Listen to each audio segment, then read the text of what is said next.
Muy bien. Ahí estamos en directo.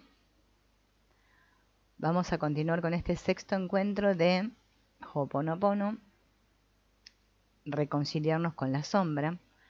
Recuerden que estamos explorando el libro Luz en la sombra de Deepak Chopra y Debbie Ford, y habíamos quedado en hacer las paces con nuestros sentimientos. Nosotros no somos conscientes de lo que estamos sintiendo, pero cuando podamos ser conscientes de lo que sentimos, tenemos varias oportunidades. Podemos esconder más todavía ese sentimiento, del cual me tomé conciencia, o culparme por no ser una buena persona. Este de culparnos por no ser buenas personas es el más típico, ¿no? En todos nosotros. Casi todos nos culpamos porque no consideramos que somos lo suficiente buenas personas, ¿no? Por tener determinados sentimientos. Otra cosa que podemos hacer es atacar el sentimiento, lamentarnos por sentir lo que sentimos, o justificarnos y disculparnos por sentir lo que sentimos. Pero ninguna de todas estas opciones es productiva. Están en manos de la sombra. O sea, esconder, culparme por no ser una buena persona, atacar ese sentimiento y lamentarme o disculparme, todo eso está en manos de la sombra y refuerza el sentimiento no deseado, haciendo que sea todavía más indeseado. Resulta extraño, pero los sentimientos tienen sentimientos. Como forman parte de ti, saben cuándo no son deseados. Y el miedo coopera ocultándose. La ira coopera haciendo ver que no existe. Eso es más de la mitad del problema. ¿Cómo puedo sanar un sentimiento no deseado cuando este sentimiento está intentando no cooperar? Evidentemente no puedo. Así que hasta que no haga las paces con mis sentimientos negativos, estos sentimientos persistirán. La forma de hacer frente a la negatividad es reconocer que existe y no hace falta nada más. No hay confrontación dramática, no hay catarsis. Siento el sentimiento, tanto si es ira, miedo, envidia, agresividad o cualquier otra cosa, y le digo, te reconozco, eres parte de mí. No tienes por qué sentirte bien con tu sentimiento no deseado, porque es un proceso. La ira y el miedo van a volver, así como cualquier otra emoción profundamente escondida, y cuando eso suceda, lo único que tengo que hacer es reconocerla.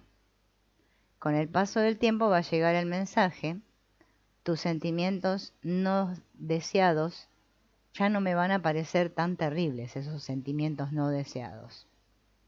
Y cuando suceda eso, voy a empezar a escuchar su historia.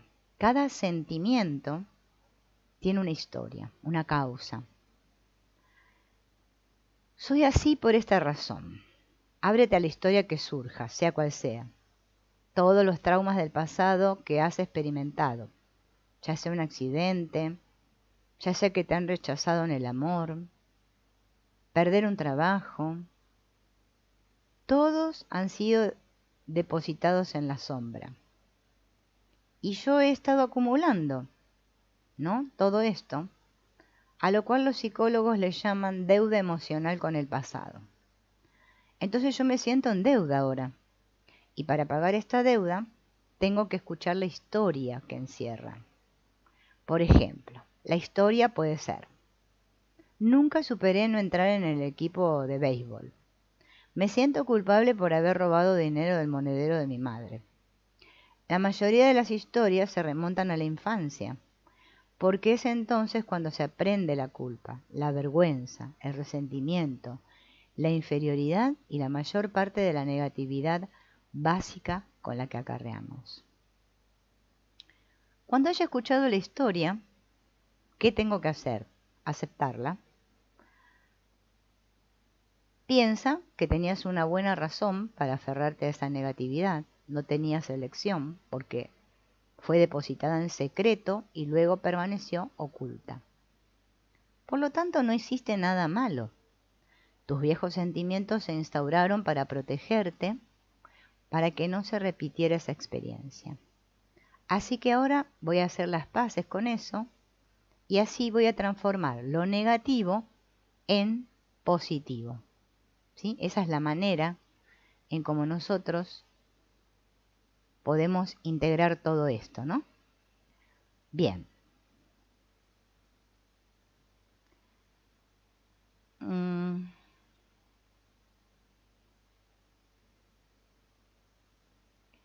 Lo último que tenemos que desear es reciclar todas estas emociones. No necesitamos hacerlo. Cuando estamos atrapados en una situación frustrante, todos sentimos la tentación de acceder a esa bolsa de emociones y recurrir a la ira. En los momentos en que nos sentimos tensos, aparece nuestra ansiedad. No obstante, si yo sigo reciclando las emociones del pasado, lo único que voy a conseguir es reforzar el pasado. Nadie necesita protegerse de una infancia que se vivió hace mucho tiempo.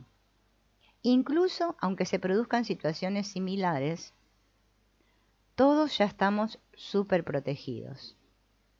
No almacenamos una razón para tener miedo, sino docena de ellas, y para no olvidarlas participamos del miedo colectivo respecto a nuestros enemigos, delitos, catástrofes y otras cosas. Así que no me va a perjudicar hacer las paces con el miedo, con la ira y con la agresividad. Cuando haya aprendido lo que tengo que hacer con la proyección, puedo plantearme la siguiente pregunta. ¿Por qué necesito defenderme? Y esto se convierte en una pregunta crucial, porque pone en entredicho la razón principal de la existencia de la sombra.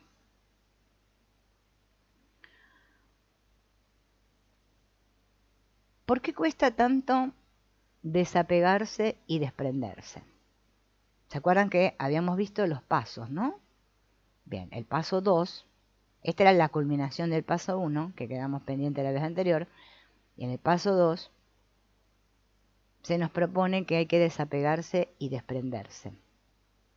Pero ¿por qué cuesta tanto desprenderse de las emociones negativas? Vieron que hoy en día está de moda soltar. Todos queremos soltar. Ay, sí, hay que soltar, hay que soltar. Pero nadie sabe cómo soltar. Ni siquiera qué es soltar, ¿no? ¿Por qué cuesta tanto entonces soltar? En primer lugar, las emociones negativas son la punta del iceberg. ¿Se acuerdan del iceberg? La conciencia, tenemos la parte consciente y todo el resto del iceberg que está hundido es inconsciente, ¿no? Las emociones negativas son la punta del iceberg. Cada vez que me enfado o siento ansiedad, hay muchos sentimientos más de este tipo que están almacenados en la sombra, en el inconsciente. En segundo lugar, la negatividad es pegajosa, se nos engancha, de la misma manera que nos enganchamos nosotros a la negatividad.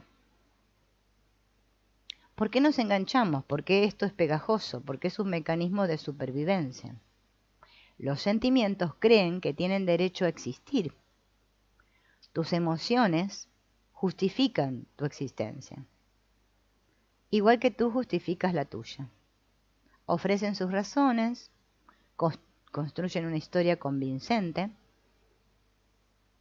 y cuando ya aprendimos a hacer esto, lo tenemos tan encarnizado, tan encarnado en nosotros, ¿no?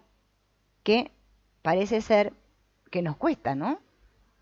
Deshacernos. Pero si yo tomo conciencia de que es una historia que yo estoy defendiendo, entonces me va a ser más fácil.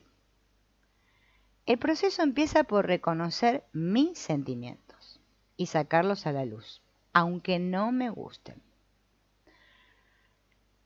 Luego podré desapegarme de la negatividad. Aquí se produce un acto equilibrado. Porque yo lo que voy a hacer ahí es responsabilizarme. El 100% de responsabilidad famoso de Ho'oponopono, que todo el mundo que practica el Ho'oponopono supongo que lo conoce. ¿Qué es responsabilizarme? Decir, esto es mío. Esto es mío. ¿Mm? Pero no, esto soy yo, sino esto es mío, que es diferente. Yo no soy la negatividad. ¿Mm? Entonces, tengo que considerar toda reacción negativa como si fuera una alergia o una gripe, algo que solo cambia tu situación por el momento. ¿Mm? La alergia es mía, pero yo no soy la alergia. La gripe me deja en un estado penoso, pero eso no significa que yo esté destinada a estar una persona engripada todo el tiempo. Bien. Cuando encontramos la forma de neutralizar la pegajosidad de esta negatividad, me voy a empezar a desapegar. ¿Mm? Y vamos a ver una serie de afirmaciones que podríamos tomar como reflexiones que nos ayudan justamente a desapegarnos. ¿Mm? Que es lo mismo que soltar, desapegarse.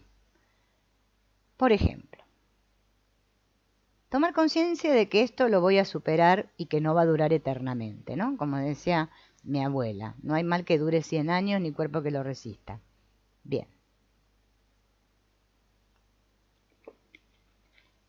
Tomar conciencia de que ya otras veces también sentí eso y que puedo hacerle frente. Darme cuenta que no me sentiré mejor descargando la culpa en otra persona. Que por mucho que proyecte lo que siento en otra persona, no me voy a sentir mejor. Porque este juego de la culpa no tiene ganadores. Tomar conciencia de que fingir, engañarme, conduce a más lamentaciones y a sentir más culpa. Otra cosa que puedo hacer es ser paciente y tranquilizarme un poco. Darme cuenta de que no estoy solo y de que si me siento muy mal puedo llamar a alguien para que me ayude a pasar este momento. Otra cosa importantísima, soy mucho más que mis sentimientos. Los estados de ánimo van y vienen, incluso los peores. Y otra cosa, centrarme. Si yo soy capaz, ¿no?, de hacer realidad estas afirmaciones, voy a estar cultivando mi capacidad para hacer frente a mis problemas. ¿Bien? Tengo que intentar desapegarme, centrarme, tener paciencia y ser consciente. Así voy a estar sintonizando justamente con este desapego, con este soltar, ¿no? Si no, voy a estar apegado y cada vez más adherido a mi negatividad. ¿Cuándo no suelto? O sea, ¿cuándo me apego más? Cuando tengo este tipo de pensamientos que ahora les voy a decir. Por ejemplo, pensamientos tales como, me siento fatal, no merezco esto, ¿por qué a mí? Alguien va a pagar por esto, yo no soy responsable, ¿a quién puedo cargarle la culpa de esto? Esto me está volviendo loca, nadie puede ayudarme. ¿Qué puedo hacer para distraerme hasta que se vaya este sentimiento? Necesito mi droga favorita para superar esto. Cuando me siento así de mal, mejor que todo el mundo se aparte de mí. Quiero que me rescaten. Alguien intenta perjudicarme. Esto se ha de arreglar ahora mismo. No puedo soportar sentirme así. Estoy que trino. Si tengo todos estos pensamientos, me va a ser muy difícil desapegarme. Bien.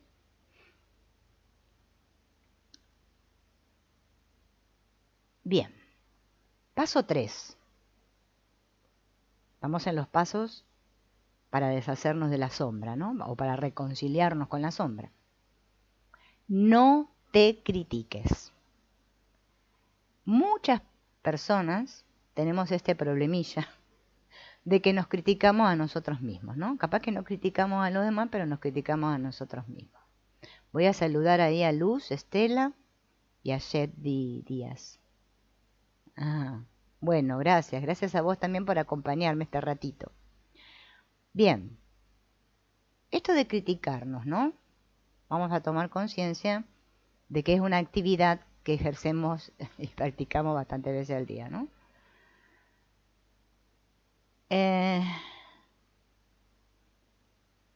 Acá Deepak Chopra dice, ¿no? Que tenemos las emociones que creemos que merecemos. Sin embargo, muchas veces no son deseables. Todos podemos hacer malabarismos con los sentimientos, buenos y malos, lo que se resume en la autocrítica, ¿no? Por ahí me critico positivamente y por ahí, o sea, me alabo, podemos decir, y por ahí me critico, o me condeno, ¿no? Dentro de todo este envoltorio de malos sentimientos, por ejemplo, la victimización, la autocompasión, la agresividad, la envidia, ¿no? Hay una imagen de nosotros que necesita esas emociones negativas. No hay dos personas que las usen del mismo modo, porque todos creamos nuestras identidades de un modo único. Algunas personas usan el miedo para motivarse, para poder superar un reto, y otras usan el miedo para sentirse víctimas. Otras emplean la ira para controlar a todos los que lo rodean. Otros temen a la ira y nunca la muestran. No obstante, tu sentido del yo y tu autoestima están vinculados en todos y cada uno de tus sentimientos. Todas las emociones son válidas de un modo u otro. Pero cuando le añadimos este ingrediente de la autocrítica, la emoción se vuelve destructiva. Por eso nos sentimos así, ¿no? Bien. Esta famosa frase, solo intentaba ayudar, suena a una afirmación positiva, nacida de la preocupación, ¿no? Por alguien. Pero a veces esta frase de solo deseo ayudar enmascara una desagradable intrusión. Puedes moldear una autoimagen no crítica siempre que lo desees. Hay un sinfín de personas que quieren hacerlo, ¿no? Pero si tus emociones tienen efectos negativos, no podrás crear el yo que deseas. Es muy difícil sentirse bien con uno mismo si nuestras emociones, como la ira y el miedo, tienen vía libre para manifestarse como deseen. Si la represión y la supresión no funcionan, tampoco sirve dar rienda suelta a las emociones. O sea, reprimir y suprimir no funciona. Pero tampoco funciona dar rienda suelta a nuestras emociones. Bien. Podemos hablar de algo que sí funciona, que es observarnos, comprendernos y decir, está bien, lo entiendo, bien. Entonces, esa aprobación que me doy a mí mismo, esa comprensión que después ando buscando por allí, por ahí fuera, que alguien me comprenda, que me entienda, que me escuche, lo hago conmigo y me digo, está bien que sienta lo que siento. No me critico por sentir lo que siento, porque si no ahí lo estoy reprimiendo o suprimiendo. Tampoco hago esto que estamos diciendo explotar y dar rienda suelta. sino que me paro un segundo y digo, bien, ok, puedo decir, ok, lo entiendo, bien. Y estoy eliminando las críticas. Y me estoy dando permiso para ser yo misma. ¿Vieron esto clásico de Ho'oponopono, no? Quiero soltar y quiero dar permiso. Bueno, ahí lo estamos haciendo, miren. Estoy dejando de criticarme porque digo, está bien, lo entiendo. Entonces, ya ahí no me estoy criticando por mis emociones y al mismo tiempo me estoy dando permiso para ser yo mismo. Esto es ser simpático con uno mismo. Bien. Entonces, en vez de querer ser tan simpático con los demás y andar sonriéndole a todo el mundo para ver si me aprueban y me dicen qué linda que sos, qué bonita, qué bien que lo haces, me lo voy a decir a mí mismo. Porque que los demás no me lo van a decir. No, no. Si esperan que los demás se los digan, están al horno. La dirijo hacia adentro. Hago autosimpatía. Practico la autosimpatía conmigo mismo. Bien. Simpatía, hablando de la palabra esa simpatía, ¿saben de dónde viene esa palabra? Viene del griego, ¿no?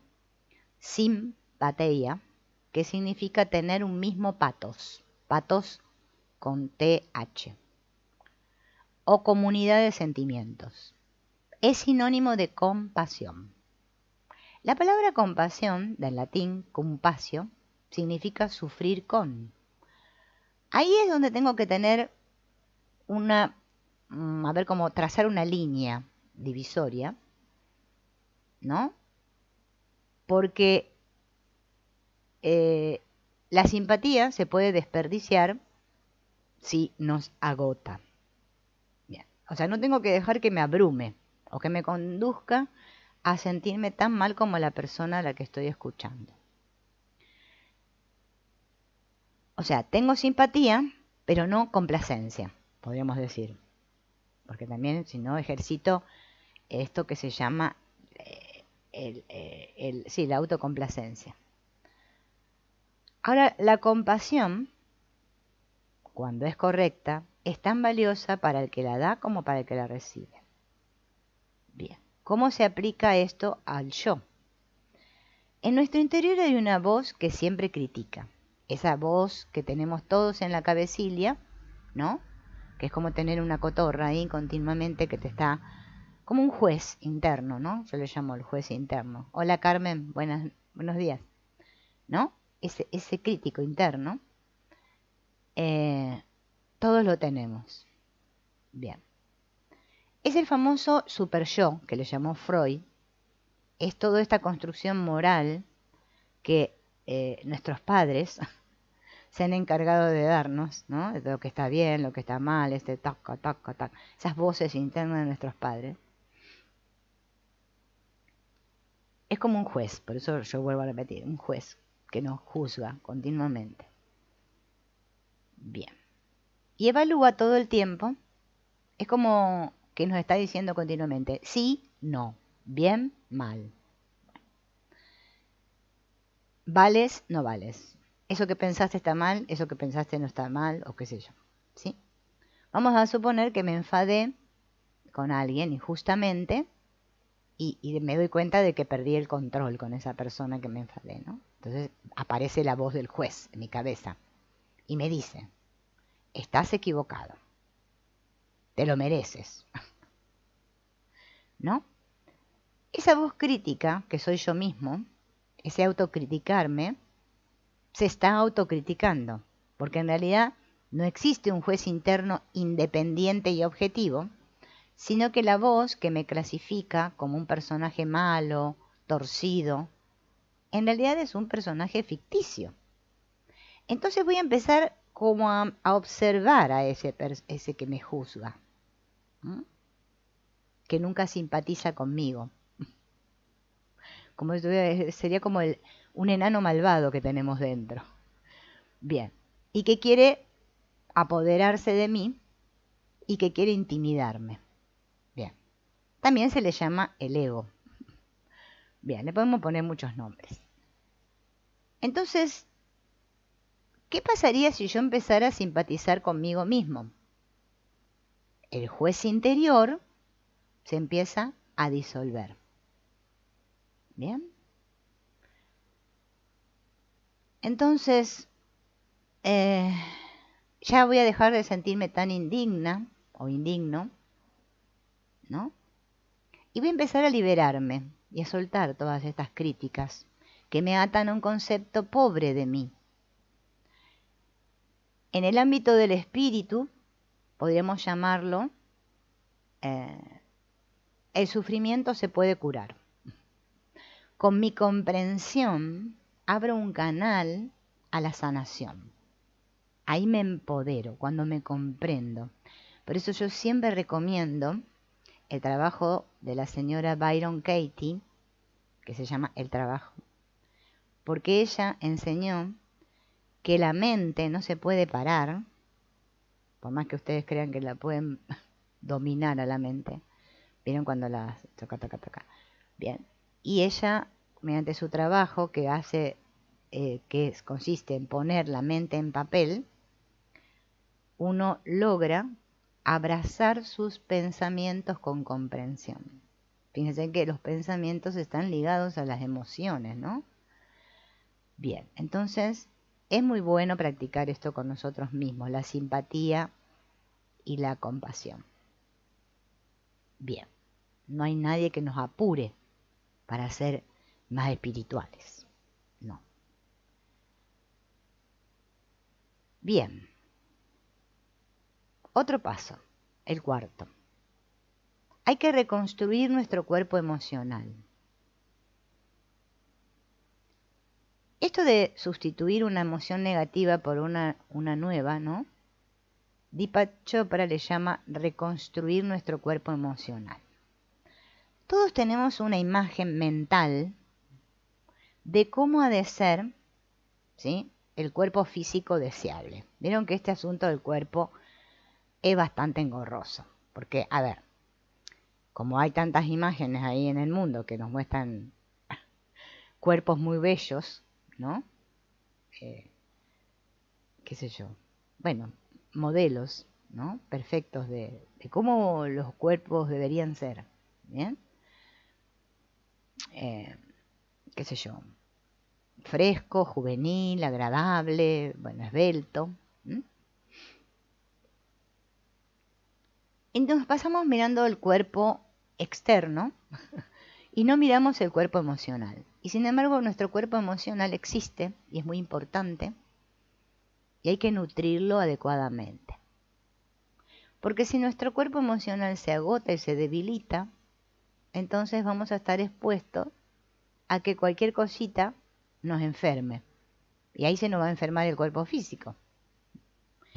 Bien, entonces cada vez que uno sienta algún tipo de alguna de estas emociones, ¿no?, negativas, el cuerpo emocional va a empezar a manifestar malestar, dolor, fatiga, sufrimiento.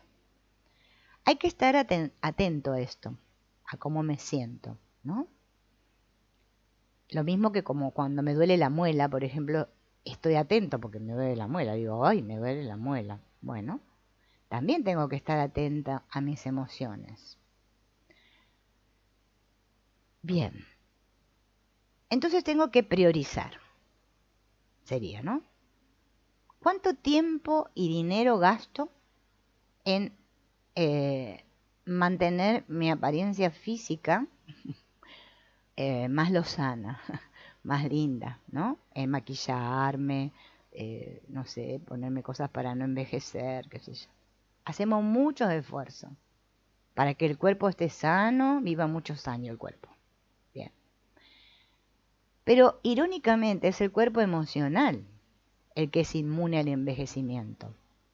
Yo me acuerdo, mi abuelita me decía, mi abuelita, que vivió 97 años mi abuelita, ella decía, la edad que se tiene es la que se siente, no la que se tiene realmente. Y me terminé dando cuenta que es así. Bien. Entonces, no hay razón alguna para que envejezcan las emociones, ¿sí? Nuestro cuerpo emocional debería ser enérgico, estar alerta, flexible, estar dispuesto a experimentar. Él describe esto con una expresión que es la levedad del ser. Los niños sienten esa levedad de su existencia. Juegan, se ríen, se recuperan enseguida. Están despreocupados. Si observan detenidamente a un niño pequeño, van a descubrir que justamente se sienten así. Por eso reconstruir nuestro cuerpo emocional es la mejor estrategia, ¿sí?, para todos.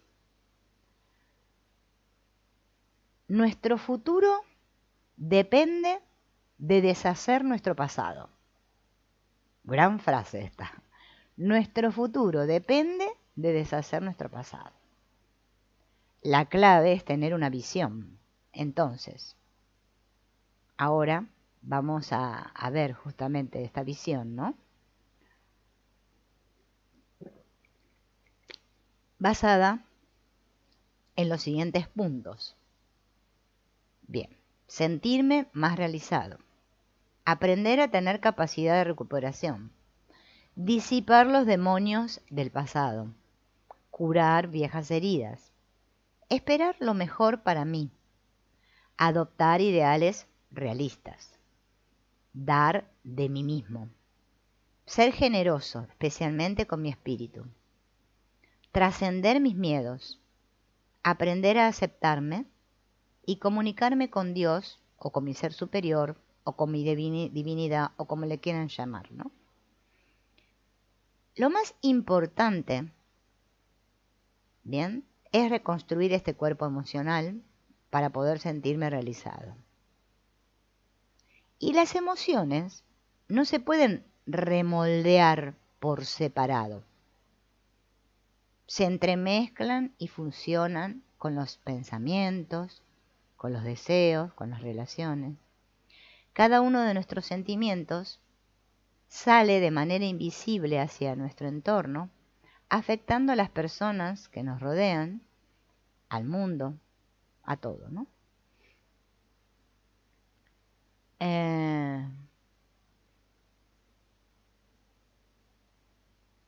Dice, huir de la neblina de la ilusión. ¿Se acuerdan que los que estuvieron en los primeros directos o vieron los primeros? Hablábamos de la neblina de la ilusión. No es la única vía, ¿no? Él explica que solo hay una realidad. Y yo no me puedo separar de la realidad. Yo lo que necesito es sentirme completo, o sea, sentirme realizado es sentirme completo. Nosotros nos sentimos mal porque nos sentimos incompletos, algo que nos falta. Y solo yo puedo dar lo que me falta. Lo que me falta es lo que no di, o sea, lo que no me di. Por eso me falta. Creo que no lo tengo, por eso no me lo doy, porque no sé. Bien, esto es un engorro, pero ahora lo vamos a ir aclarando. Bien.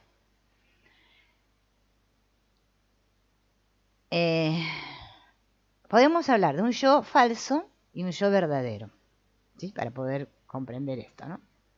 O un yo separado y un yo real, o un yo completo.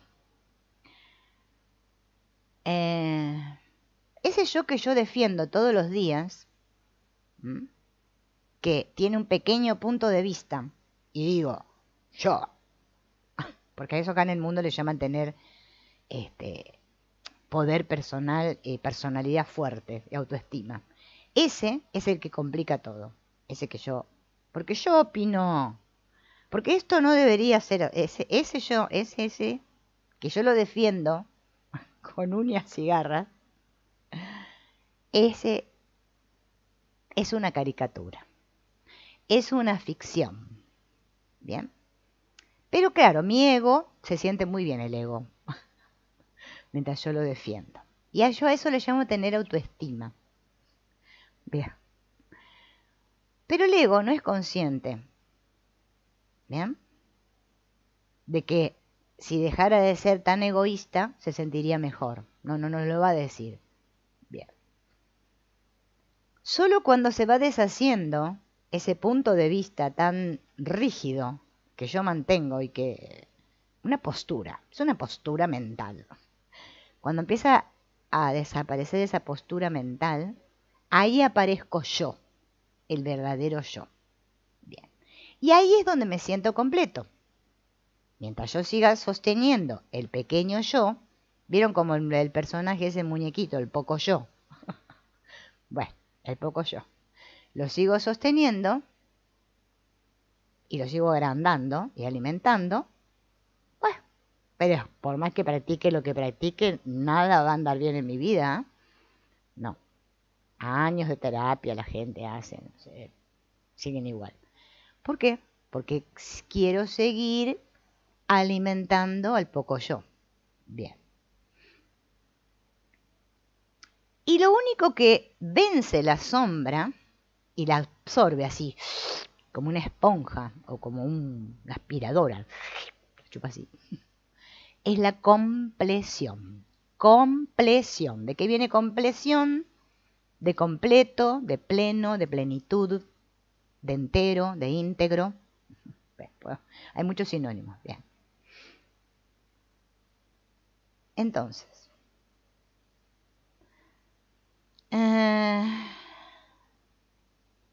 la compleción tiene mucho que ver con la responsabilidad. ¿Mm?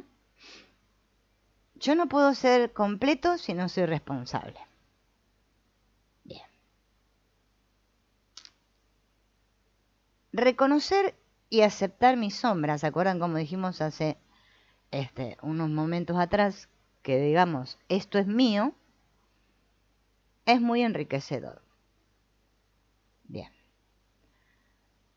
Cuando yo me estanco en el drama, este drama de la vida, de la obra de teatro, la película esta, de Netflix, ¿no?, donde sufro, esto que me pasa a mí, y estoy en la víctima, estoy en un pequeño punto de vista limitado, una perspectiva muy limitada. Bien. No puedo ser completo. Cuando estoy limitado, no soy completo. Completo es ilimitado. Bien. Entonces, hace mucho tiempo, en el teatro medieval,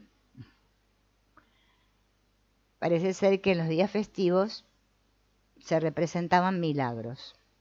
¿Bien?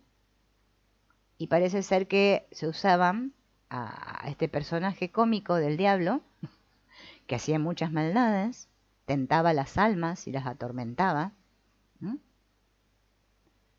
pero no era capaz de ver que al final Dios era más poderoso. Bien. Nadie se puede librar de Dios. Yo me acuerdo, bueno, mi abuela y mi abuela, los dos decían, Dios me libre, Dios me libre. Es una expresión, nunca la entendí. Bien. Nadie se puede librar de Dios. Estos dramas nos enseñan que la compleción o la unidad o la plenitud, llámenle, puede más que la separación. ¿Vieron cuando ese famoso dicho que dice, unidos somos más? Hola Alba, bienvenida. Bueno, es que es cierto. Bien.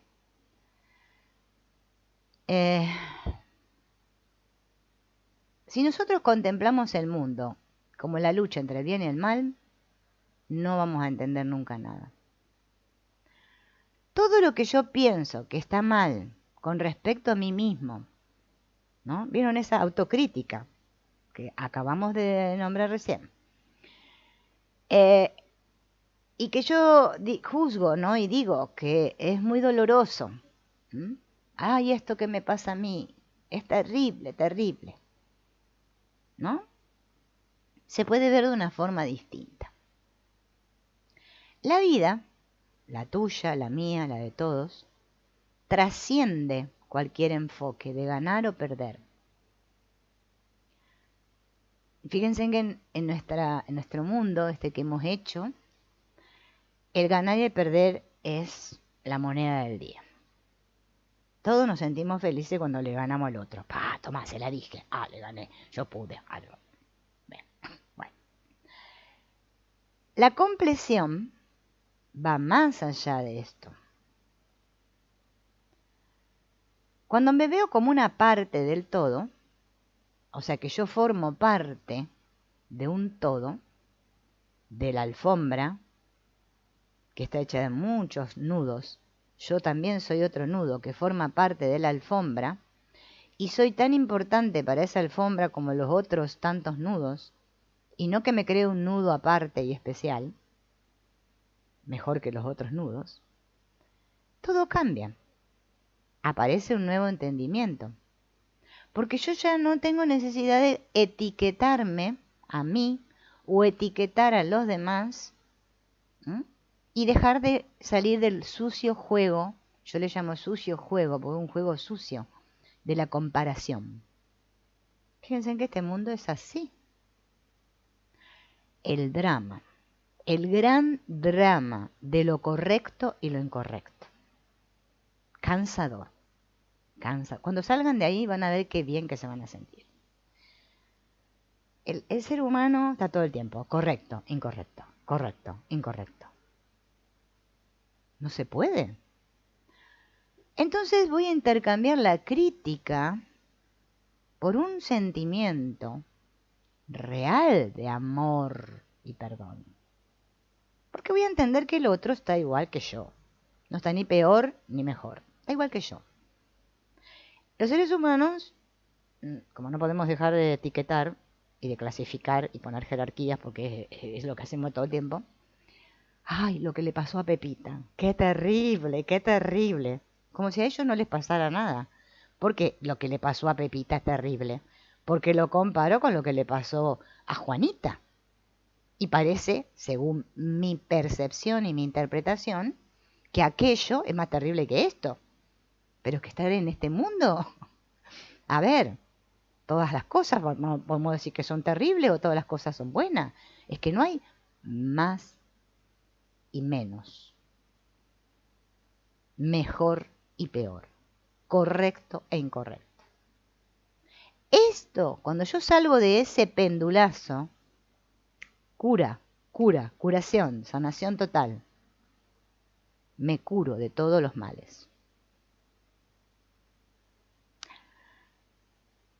Veo las cosas tal como son y no como yo quisiera que fueran, que hay un pequeño detalle ahí. O como yo digo que deberían ser. Bien. Es muy habitual oír hablar a las personas y que digan esta gran frase que ahora les voy a decir. Y ustedes me van a decir si no es cierto. Van a ver que es cierto. Las personas dicen, todo sucede por alguna razón. Pero cuando uno le pregunta, ¿pero cuál es la razón?, no lo saben. La mente busca en vano explicaciones que estén basadas en causa y efecto. Nuestra mente lineal, la concreta, esa a la que usamos todos los días y a la cual le dedicamos mucha atención a esa, me dice, si esto, esto, si esto, esto, si esto, lo otro. Así funciona. Imagínense. En inglés se dice if, then, if, then, if, then, if, then. Así, autómatas, robots, totalmente. Bien. Funcionando así, especulamos. Bien. Por ejemplo, alguien que dice, una vez engañé a mi esposa y sé que que esta bancarrota que estoy sufriendo ahora es el castigo por haber abandonado a mi esposa. Yo era una persona cargada de resentimiento, por eso ahora tengo cáncer. La comunidad ha dejado de creer en los mandamientos de Dios y ahora viene el huracán y los devastó.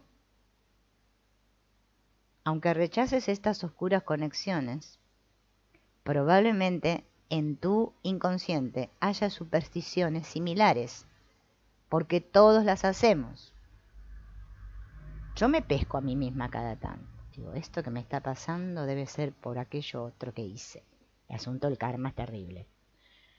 No se nos ha enseñado otra forma de explicar el funcionamiento invisible de la realidad. Claro, como no lo vemos, no especulamos, hacemos hipótesis, supositorios. Somos muy supositoreros, sí, de lo que... Porque yo opino, es hermoso, yo opino, pero es que esto no tendría que... No, bueno, así todo el tiempo. Bien. ¿Y si todo lo que existe, lo visible o invisible, encajara en un mismo esquema? En este esquema, el universo entero está penetrado de conciencia. Los grandes acontecimientos, como el nacimiento y la muerte de las galaxias, están conectados hasta las más ínfimas interacciones entre partículas subatómicas. Todo forma parte de la misma conciencia, que en eras anteriores se denominaba la mente de Dios. Bien. Igual que el concepto tradicional de Dios, la conciencia es infinita, omnipotente, omnipresente y omnisciente, y se despliega de muchas formas infinitas. Vista desde los 5 sentidos, algunas de estas formas no parecen conscientes. Suena raro decir que una medusa pulsátil del Océano Pacífico, una roca, por ejemplo, sean conscientes. Pero no nos estamos refiriendo a que tengan un cerebro.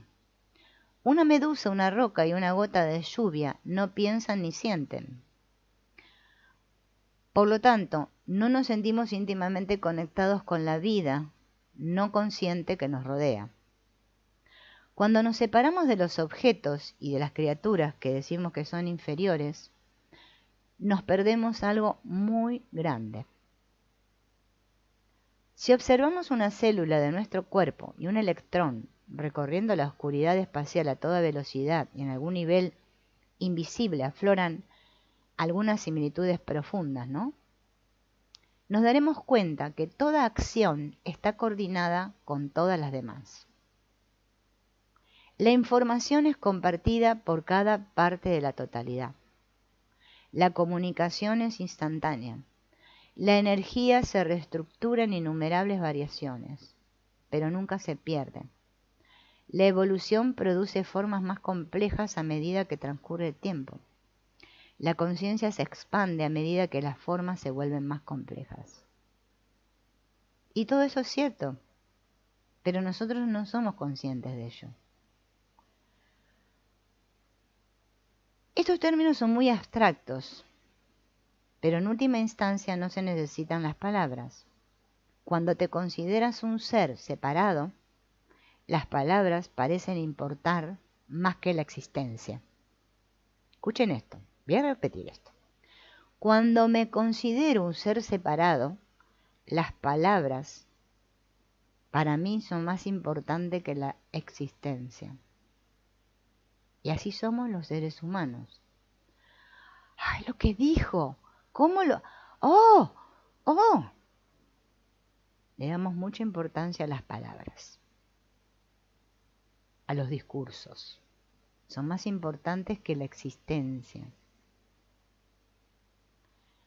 El hecho de ser algo pasivo, algo que damos por hecho, que es existir, parece que no tiene... Pero las palabras sí, gobiernan nuestras vidas, llenan nuestras cabezas. Pero así como unen a las personas, también las separan. No obstante, todas estas palabras no existirían sin la inteligencia secreta que existe en el interior de cada célula, el poder que mantiene unido a tu cuerpo, que coordina un número infinito de acciones biológicas cada segundo. Es más importante que tus palabras. La conciencia, que se encuentra en todas partes, es inefable, excede con creces a la mente humana. Si enumeramos las cosas que nos llegan de una fuente misteriosa, que experimentamos en lo más hondo, sin palabras, es asombroso que alguien haya dudado alguna vez de la existencia del mundo invisible. Y vamos a hacer una breve lista del mundo invisible, de todo lo abstracto. Amor, creatividad, sentirse vivo, belleza, inspiración, intuición, sueños, visiones, anhelo, realización personal, sentido de pertenencia a un grupo, admiración, asombro, éxtasis, beatitud, lo luminoso, el sentido de lo divino. Todo eso es invisible.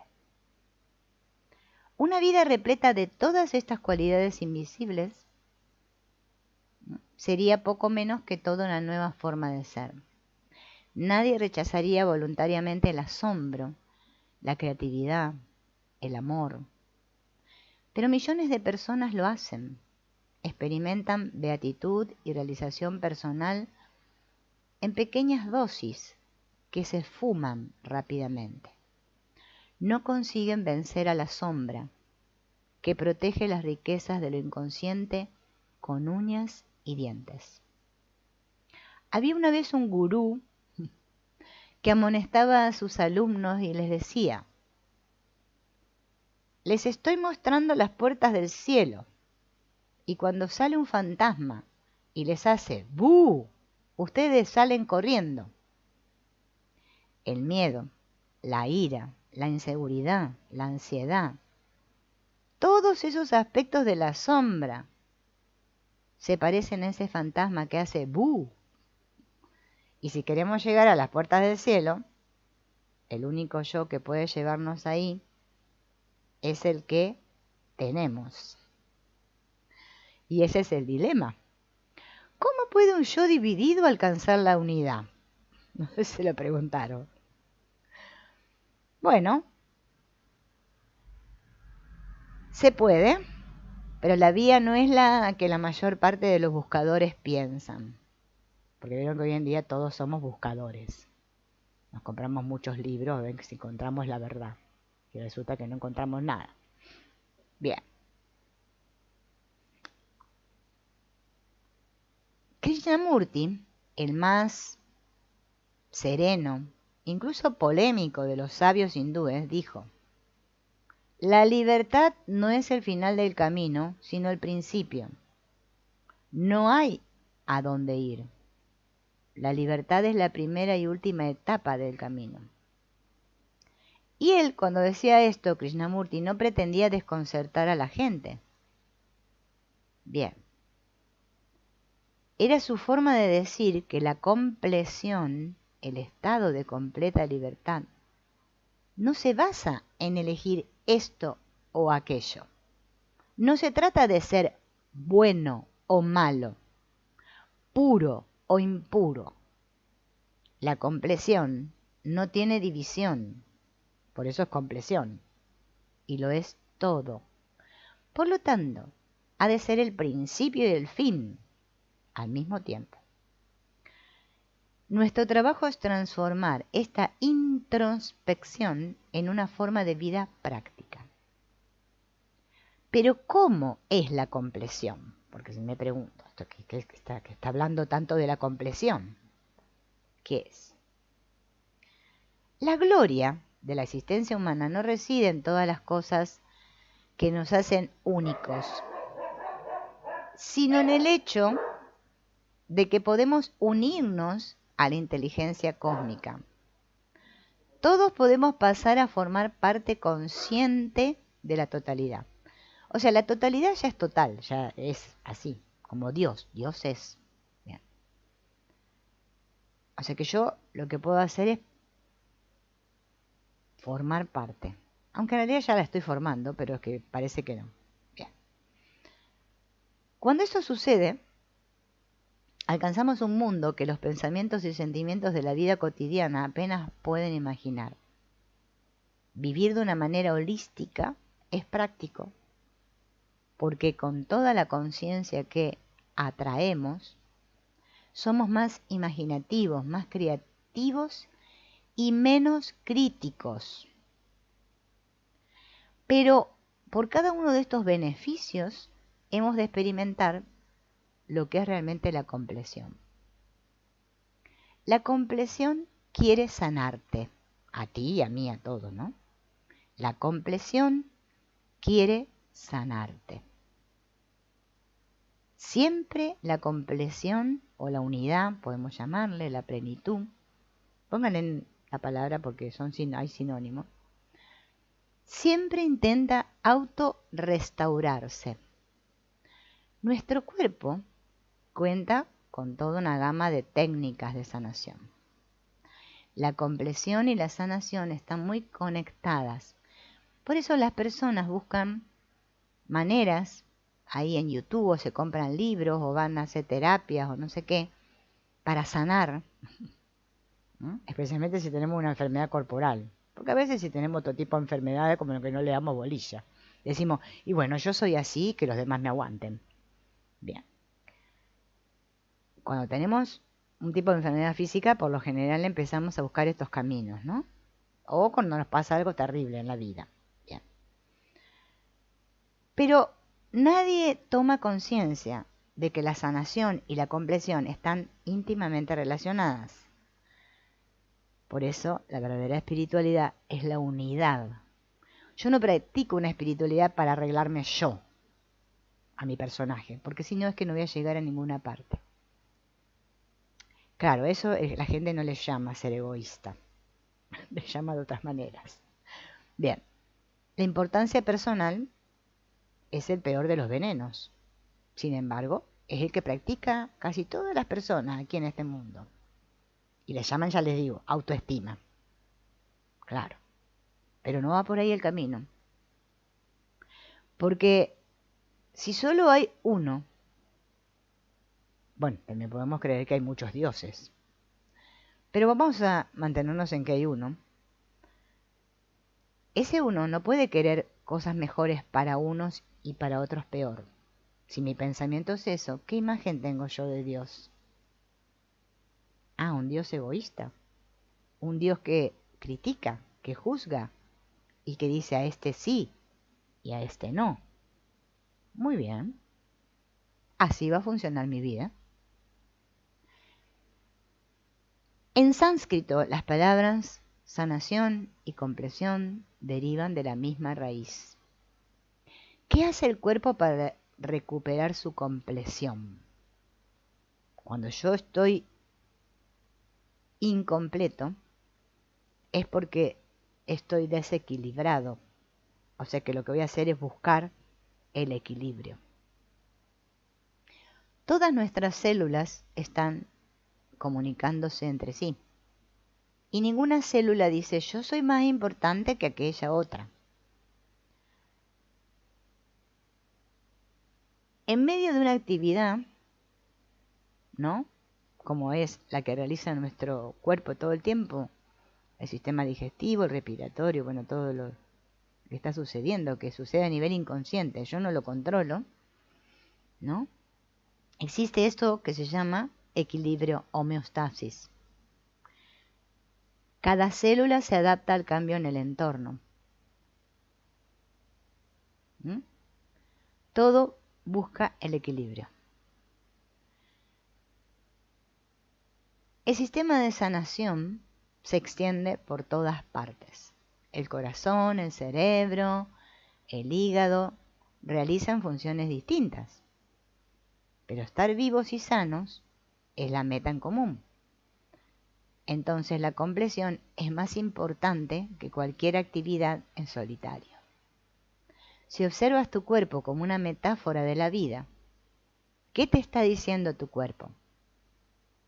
Que tienes que valorar el equilibrio, que los aspectos separados de tu vida trabajan para un propósito común, que todos los aspectos de la vida tienen el mismo valor, que el descanso encontrará el ritmo normal con la actividad, que tu yo más íntimo, que está tranquilo y en paz, no se trastornará en medio de la actividad. Cuando cambie tu situación te adaptarás y podrás recuperarte. A los primeros signos de que el estrés te está sacando de tu zona de confort, te darás cuenta y responderás. Valorarás tu bienestar por encima de cualquier experiencia individual. Bien. La compleción siempre es una ganancia, jamás una pérdida.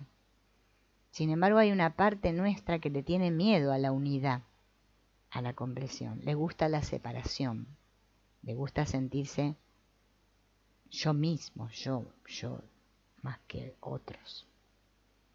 Bien. Estar completo es estar totalmente curado. Si eso es cierto, por muy bien que vivas, no habrás sanado del todo hasta que el yo dividido se haya transformado. Hay muchas formas de lograr una buena vida, e innumerables personas encuentran razones para no buscar la compleción.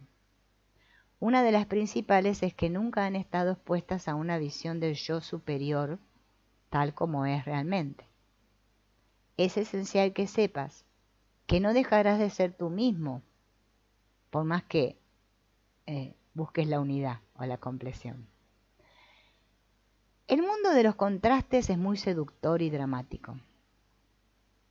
Cuanto más potente es la luz, mayor es la sombra. Y esto no es algo que haya creado la humanidad, sino que es como funciona la naturaleza.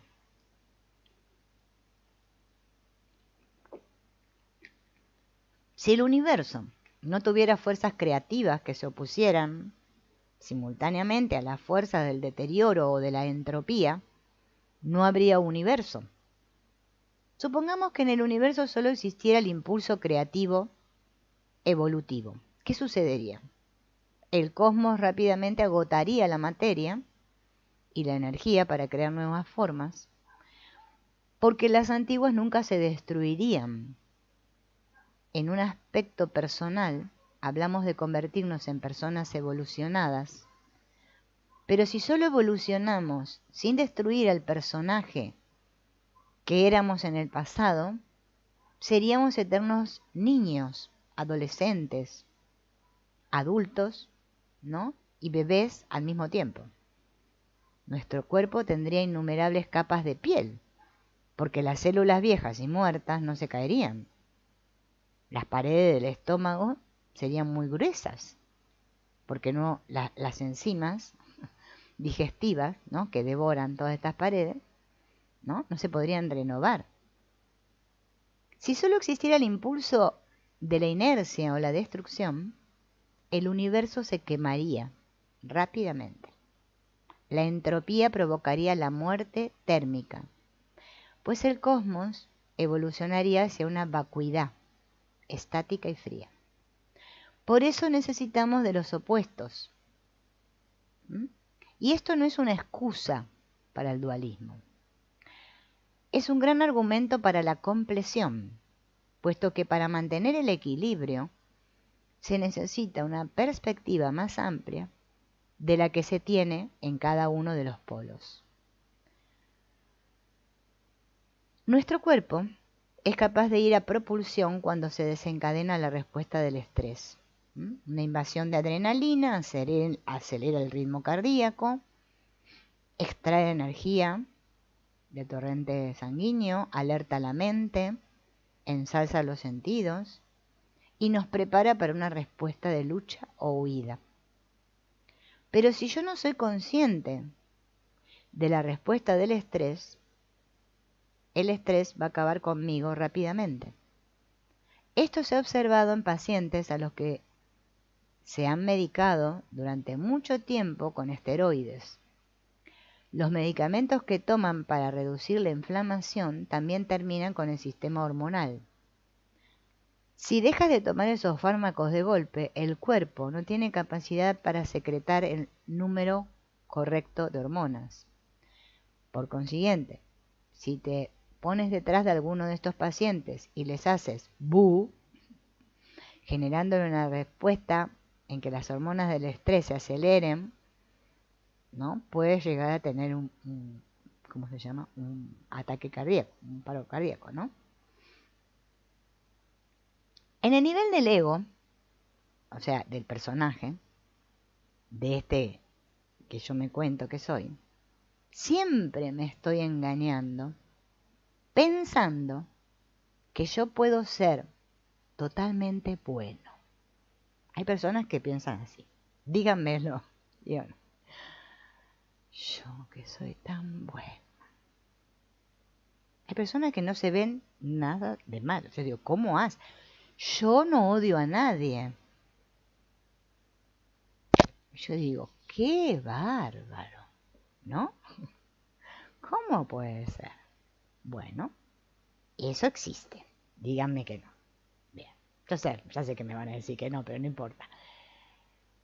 Pero hay muchos que piensan que pueden ser totalmente buenos. Bueno, que nunca más voy a volver a mentir, que nunca más voy a engañar, que nunca más me voy a sentir ansioso, que nunca más me voy a encolerizar, no, nunca más. El que piensa así, bueno, les digo ya, va por mal camino, porque no funciona eso. Ser siempre bueno es tan rígido como ser siempre cualquier otra cosa. Hay gente que es siempre así, es como muy...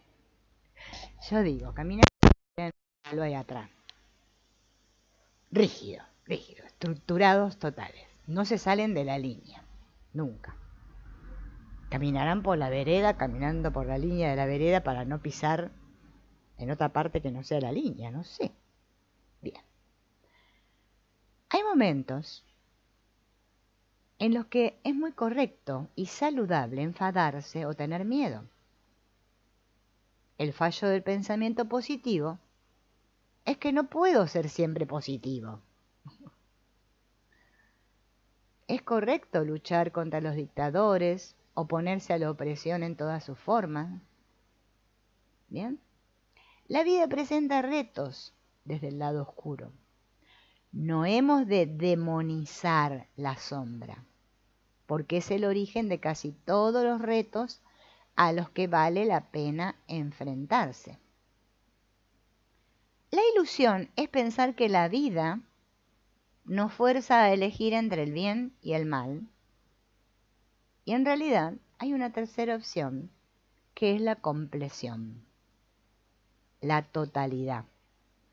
Desde la perspectiva de esa compleción, yo puedo equilibrar la oscuridad y la luz sin ser esclavo de ninguno de ellos. La oposición entre ambas se puede transformar en una tensión creativa. Los chicos buenos han de seguir ganando, pero es mejor que los malos no pierdan del todo, porque eso sería el fin de la historia. El universo sería como un museo fosilizado y momificado. Lo ideal es que las fuerzas de la verdad, del bien, de la belleza y de la armonía vayan un paso por delante de las fuerzas oscuras. Nuestro cuerpo es capaz de hacerlo, igual que lo hace el universo. No podemos negar el hecho de que todas las formas de vida están en constante evolución, ¿sí? Y que algo mantiene el equilibrio, pero decantando ligeramente la balanza hacia la evolución. En muchos aspectos la espiritualidad se limita a imitar a la naturaleza. Si puedes ayudar a decantar la balanza hacia la evolución, en vez de hacia la entropía y el deterioro, eres un verdadero guerrero espiritual. Por eso a la gente que la pasa diciendo que ellos son luz y que son amor y qué sé yo.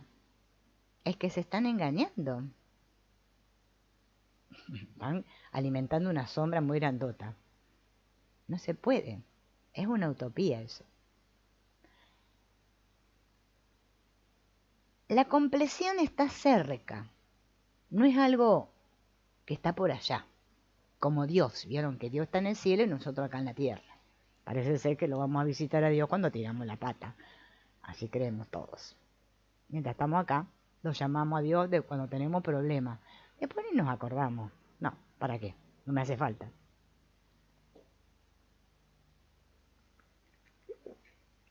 Hay un mapa de la conciencia humana que es idéntico en todas las tradiciones. En este mapa, un Dios eterno es la fuente de la creación. Aunque no usemos la palabra Dios, podemos usar cualquier palabra. Hay un estado indivisible, una totalidad que encierra lo visible y lo invisible. El estado indivisible del ser se divide en los aspectos visible e invisible de la creación.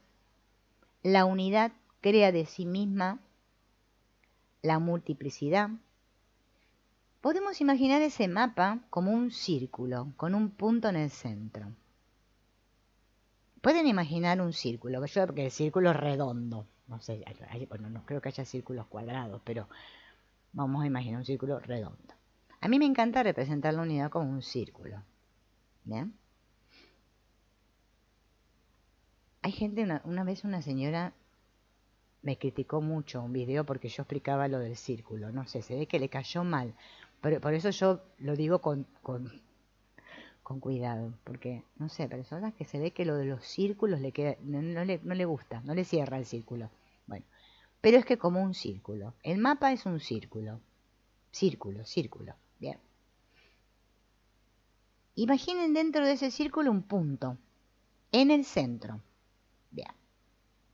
El punto en el centro representa a Dios como la fuente, que es más pequeña que la más diminuta partícula de algo. El círculo también representa a Dios, pero a Dios como el universo manifestado, que es más grande que lo más grande. ¿Se entiende? Entonces el círculo tiene un punto en el centro, vuelvo a repetir. Bien, el punto representa a Dios como la fuente, que es más pequeña que la más diminuta partícula. Y a la vez el círculo representa a Dios, pero a Dios como el universo manifestado, que es más grande que lo más grande. Para que el mapa sea exacto, hemos de ver la constante expansión del círculo como el universo tras el Big Bang. A diferencia del cosmos físico, Dios se expande en todas direcciones a una velocidad infinita. Esto implica el potencial ilimitado del ser cuando entra en la creación. Hasta ahora el mapa puede parecer esotérico y muchas personas no lo considerarían muy práctico. Una vez una mujer dijo que las palabras uno o todo le producían un enorme rechazo cuando se aplicaban a Dios, porque para ella significaba ser absorbido en un mar de nada, de vacuidad divina. Nuestras mentes no pueden captar esa expansión infinita que se produce en todas direcciones, pero hacen un mapa personal. Vemos nuestra fuente como un punto, mientras el mundo es el círculo que se expande. Cuanto más ves, entiendes y experimentas, más se agranda el círculo. Eso es lo que nosotros le llamamos expansión de conciencia. Bien.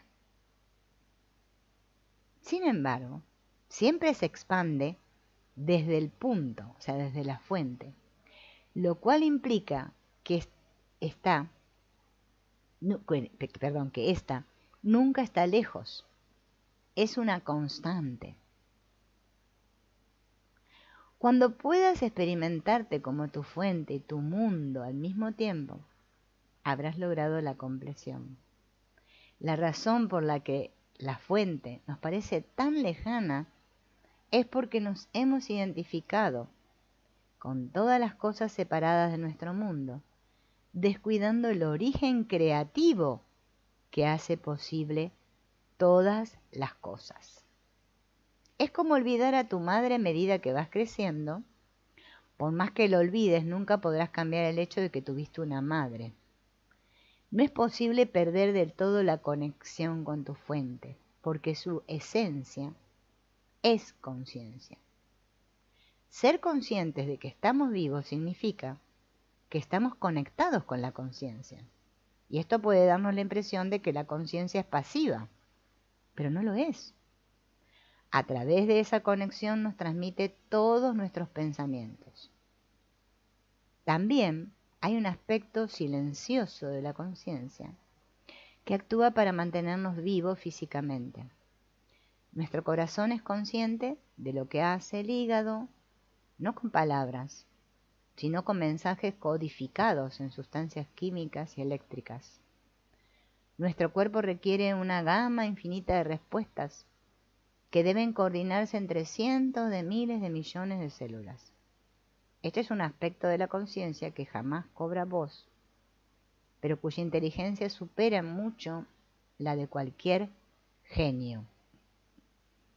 Las personas normales y corrientes piensan que Dios está tan lejos que los ha olvidado, mientras que los entusiastas de la religión creen que Dios está muy cerca en todo momento. Y ambas visiones son muy erróneas. Cerca y lejos son una falacia. Son términos que proceden de la dualidad, puesto que cerca es lo opuesto de lejos. Imagina por un momento el color azul y antes de visualizarlo mentalmente, ¿tenías cerca o lejos al color azul? Repite para ti la palabra elefante. Antes de imaginártelo, ¿estaba tu vocabulario lejos o cerca? Utilizamos la conciencia por razones individuales al servicio del yo, mí y mío. Pero no podemos situarnos en el tiempo y el espacio sin localizar nuestra conciencia. No hay distancia entre nosotros y un recuerdo, o nosotros y el siguiente pensamiento. Desde la perspectiva de la compleción, puesto que todo está coordinado al instante, la distancia no importa. Esto nos conduce a una excitante conclusión. Nuestro potencial para el cambio tampoco está lejos. Potencial es lo mismo que posibilidades invisibles. Puedes darte cuenta de que algo es posible o puedes no darte cuenta. Así que lo imposible es otro nombre para lo invisible. Por ende, la sombra que te hace ver un mundo limitado, temible, lleno de amenazas, de posibilidades oscuras, está enmascarando posibilidades invisibles que podrían saltar a tu conciencia si te expandieras más allá de ellas. Sin expansión, tu única alternativa es una visión pequeñita y limitada. Imagina que tienes un terrible dolor de muelas y entonces toda tu atención va a ir ahí, ¿no? Y no puedes pensar en otra cosa. Si la raza humana padeciera un constante dolor físico, la conciencia jamás se habría expandido. El miedo es el anticipo del dolor y tiene el mismo efecto de limitar tu estado de conciencia. Al final, resulta que la compleción es lo mismo que descubrir tu origen. No hay división en la fuente. No tienes que conquistar todos los aspectos que has tintado de oscuro. Sé quién eres realmente y a partir de ese momento La oscuridad dejará de ser algo con lo que puedas identificarte. Vives cerca de la fuente de conciencia cuando te sucede lo siguiente. O sea, ¿cómo me doy cuenta de que estoy viviendo cerca de la fuente? O sea, que estoy en continua expansión, ¿no? Estoy en paz. Y no es que estoy tranquilito, ¿no? Es un estado interno, entiéndase. Estoy en paz. Nada puede descentrarme. Tengo autoconocimiento. O sea, me conozco a mí mismo. Soy empático y no juzgo. Me veo como una parte de la totalidad. No estoy en el mundo, sino que el mundo está en mí. Tus acciones te benefician espontáneamente.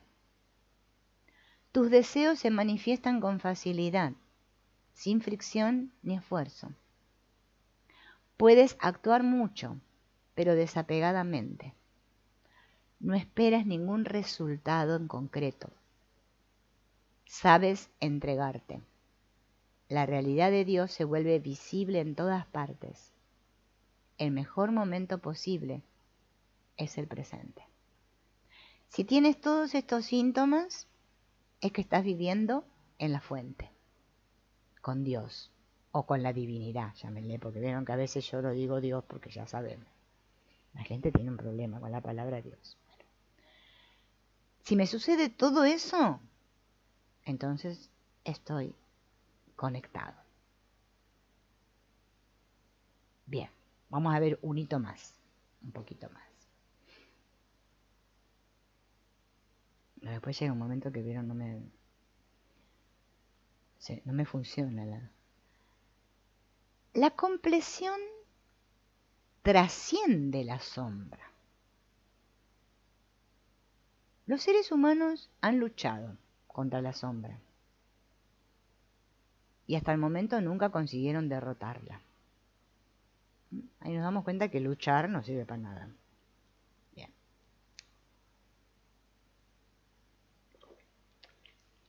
Los únicos que consiguen conquistarla son los que la trascienden, no los que la combaten. En la vida cotidiana siempre estamos trascendiendo. Por ejemplo, cuando una madre ve que su hijo pequeño está raro y caprichoso, no se pone a su mismo nivel. Se da cuenta de que está cansado y que necesita dormir. ¿Qué ha hecho la mamá? Ha trascendido el nivel del problema y pasa a otro nivel para encontrar una solución. Esto desvela una verdadera verdad espiritual. El nivel del problema nunca es el nivel de la solución. Todos lo sabemos intuitivamente, sin embargo, ponerlo en práctica nos cuesta mucho. Nuestras fantasías nos obligan a elucubrar qué aspecto es bueno y cuál es malo, con la esperanza de que si elegimos el bando ganador, tendremos la victoria total. Todo dilema tiene dos aspectos. Toda guerra en nombre de Dios depende de una ilusión, porque el otro bando confía en Dios tanto como tú. ¿Ha adoptado algún ejército alguna vez el lema "La victoria es nuestra porque Dios no está de nuestra parte"? Los enemigos de la trascendencia se encuentran a merced de la sombra. Cuando luchas al mismo nivel del problema, es que has elegido no trascender. Tengamos en cuenta lo siguiente. Tienes un dolor crónico y en vez de ir al médico, tomo más calmantes. Escucho que degrado a alguien. Busco razones para que me desagrade, escucho que desagrado a alguien, que yo le desagrado a alguien. Entonces busco razones para que me desagrade esa persona, como él yo le desagrado a él, entonces ahora busco razones para, ¿no?, que sea lo contrario. Tu hijo se ha peleado con un niño en el colegio y estás seguro de que el que tenía razón es tu hijo. Te enteras de que unos amigos se divorcian, entonces voy y tomo partido por alguno de ellos. Un evangelista llama a tu puerta para predicar la nueva religión y le cierro la puerta, porque mi Dios es el bueno, no el del otro. Todos estos son ejemplos en los que rechacé la opción de trascender. Son situaciones comunes. Bien.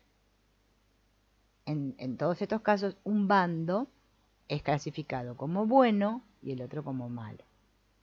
Bien. Entonces yo necesito que alguien sea el malo para yo poderme sentir bien.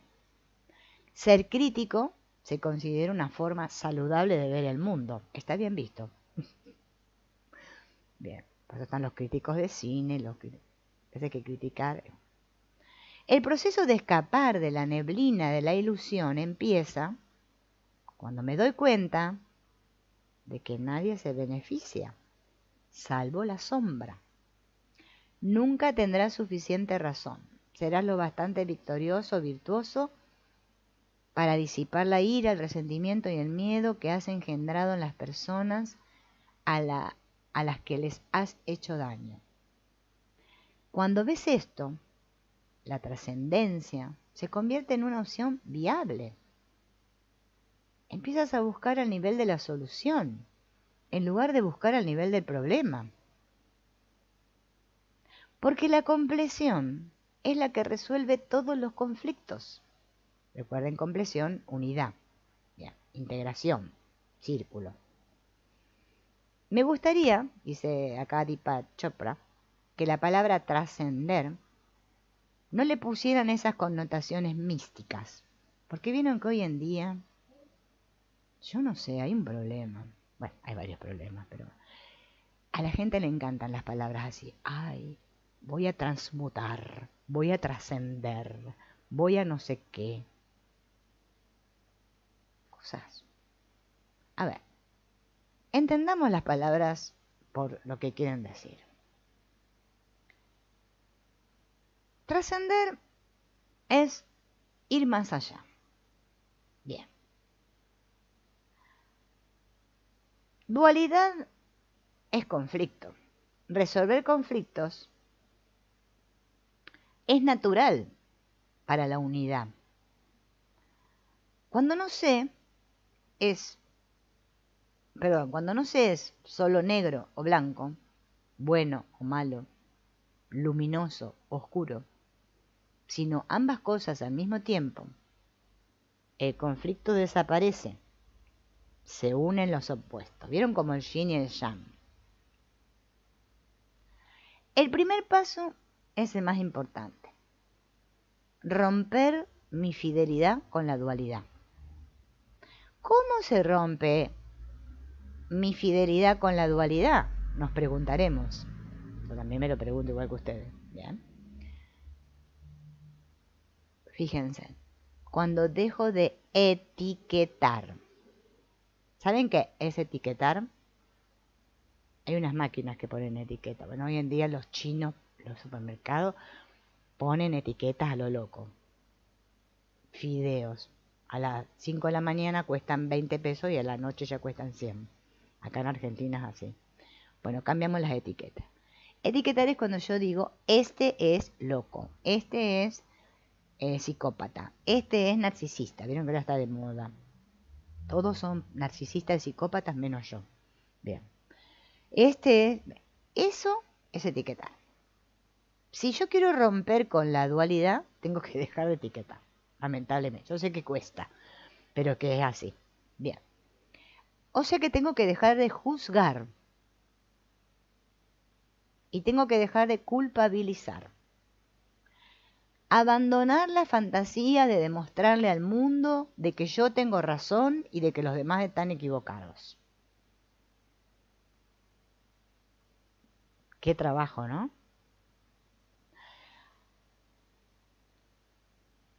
Bien, no estás en el mundo está en ti. Jesús, ¿no?, enseñó que el reino de los cielos está dentro de nosotros. Pero las personas no tienen en cuenta esto, porque el mundo invisible tiene demasiada influencia en su mayor parte oscura. La compleción no es real hasta que has resuelto tus conflictos ocultos. Voy a enumerar estos conflictos en orden ascendente, empezando desde el nivel más básico, como el que podría experimentar un niño indefenso. Cada conflicto es peor que el anterior hasta que se alcanza el nivel del conflicto espiritual, que es como una guerra dentro del alma. Procedo a enumerar. El conflicto entre sentirse seguro e inseguro. El conflicto entre el amor y el miedo. El conflicto entre el deseo y la necesidad. El conflicto entre la aceptación y el rechazo. El conflicto entre el uno y la multiplicidad. Estos conflictos nos atrapan a todos. Por ejemplo, los países que proclaman la paz, pero se sienten tan en peligro que toda su energía se centra en la fabricación de armamento y en la defensa. No han resuelto el problema básico de sentirse a salvo. Piensa en todas las veces que has querido expresar tu amor a otra persona, pero has tenido miedo y te has sentido vulnerable. Estás en la misma postura que las facciones antagónicas en una guerra que no pueden aceptarse mutuamente, ¿no? Por ejemplo, una guerra civil, en la cual los civiles no pueden aceptarse como un solo pueblo. El conflicto está en todas partes, desde las relaciones hasta la diplomacia internacional. Entonces, en este conflicto entre sentirme seguro o inseguro, la solución está en establecerme en mi verdadero yo. ¿Cuál es el yo que se siente inseguro? Ese que es artificial. ¿Yo por qué intentaría defender algo? Lo intento defender porque sé que no es real. Si no, no me interesaría defenderlo. A mi yo real no necesito defenderlo, yo no necesito defensa. Pero mi yo personaje, mi yo ficticio, sí. Lo tengo que andar acicalando todo el tiempo, para que no se caiga. ¿Qué supone sentirse a salvo en un mundo incierto que está fuera de nuestro control? Los grandes sabios y maestros basaron su respuesta en el axioma fundamental de que la dualidad es insegura y la compleción es segura.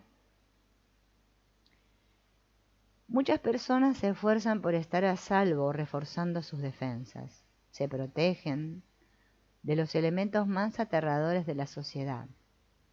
Basan su existencia en el dinero y las posesiones. Cierran las puertas y rezan para que no las golpee alguna catástrofe invisible.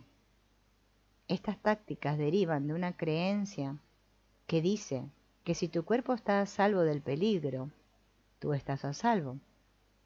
Quizá heredamos esta predisposición. Quizá se acomoda a nuestra forma de vida materialista. En otras épocas la gente no se sentía segura, a menos que unos dioses o Dios aprobaran sus acciones. Por esta razón dejaban que la religión los empobreciera con tal de que les dijera que sus almas tenían la salvación asegurada. La visión moderna es que la seguridad es psicológica y para estar a salvo en el mundo hemos de encontrar la llave interior de la seguridad. Las casas, el dinero, las posesiones no cuentan. De hecho, algunas de las personas más inseguras son las que se sienten atraídas hacia los excesos de riquezas y éxitos. La llave para no sentirse seguro psicológicamente es muy escurridiza. La psicología freudiana afirma que la educación de los padres durante los 3 primeros años determina el grado de seguridad que sentirá un niño cuando crezca. La psicología junguiana afirma que el sentimiento de inseguridad tiene sus raíces en la psique colectiva y concretamente en la sombra, con su fondo común de miedo y ansiedad.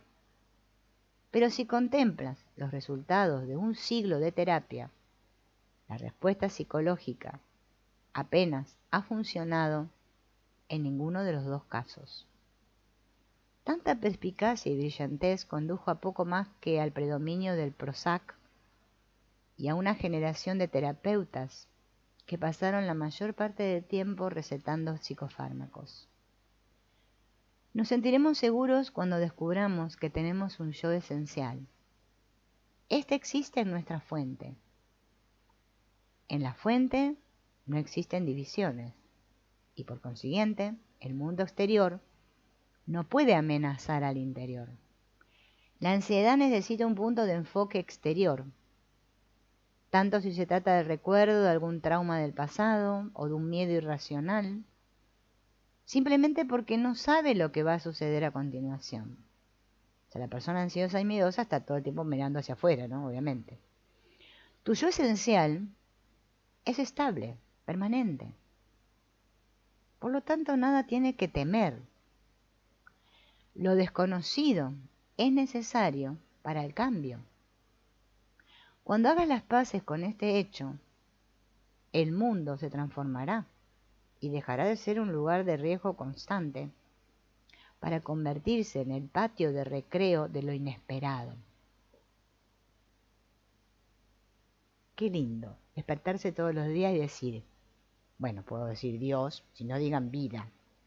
Bueno, que le gusta divinidad. A mí divinidad no me gusta, pero bueno, a mí me gusta vida. Vida, sorpréndeme hoy. Y nos quedamos así, expectantes y no con expectativas. Las expectativas son del personaje. Quiero que pase esto, que pase el otro, que pase. Estar expectante es como un niño con los ojos abiertos ante el asombro.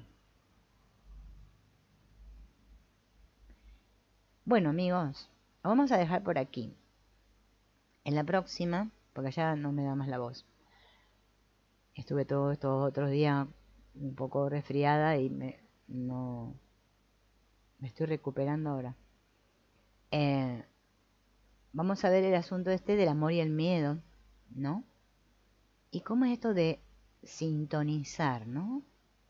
Con este amor que somos. Bueno, así que los voy a saludar a Luz Estela, a Yesdi, a Carmen y a Alba. Gracias a las 4 por estar ahí acompañándome y a los otros que no están en el chat, pero yo sé que están ahí. Bueno, nos vemos en la próxima. Chao. Gracias por compartir conmigo. Chao.